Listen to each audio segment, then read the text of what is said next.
Hi, I'm Jamie Dockery, Fayette County Extension Agent for Horticulture, and I wanted to talk just a moment about some of the unseasonable cold we're predicted to have in the next few days. We're getting lots of calls and questions, and I think I can head a lot of those off. The primary distinction people aren't making in this event is the distinction between a frost event and a freeze event. Frost events are when the air temperature dips below freezing briefly, usually briefly, and the colder plant surfaces actually cause the water in the air to condense and create a frost.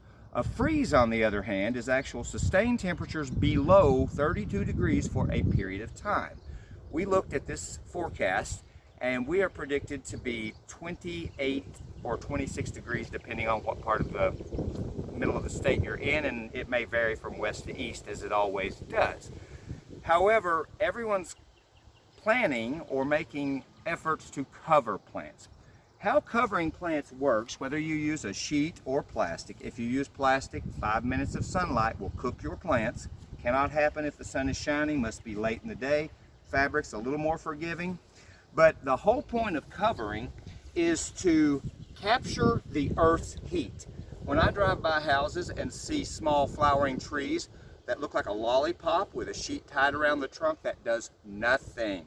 The only reason covering works is because we are doing this late in the day to catch the radiant warmth from the soil, and that cover protects you by 1 to 2 degrees Fahrenheit. That's all.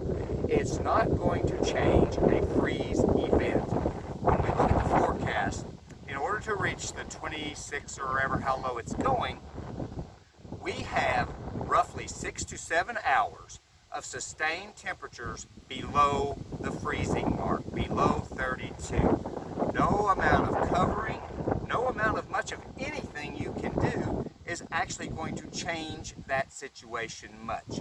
Even a bucket, which if you want to try, I would suggest something harder that's going to block more air movement or cool down slower than this.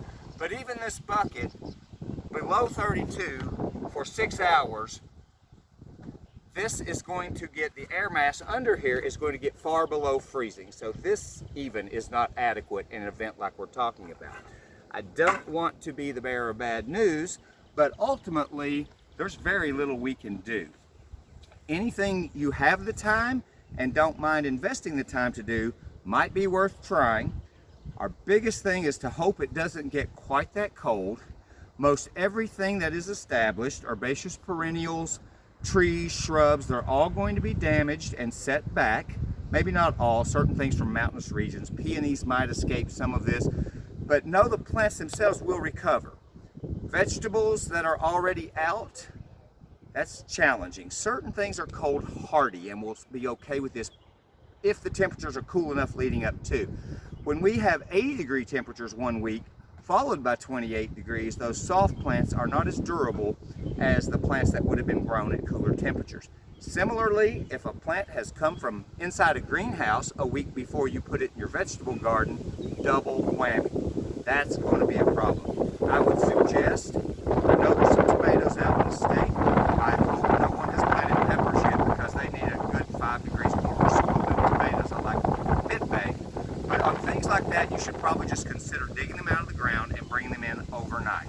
Beyond that, there's not a lot we can do. Things that are easily replaced, like beans and other seed crops that are up, simply sow another crop afterwards.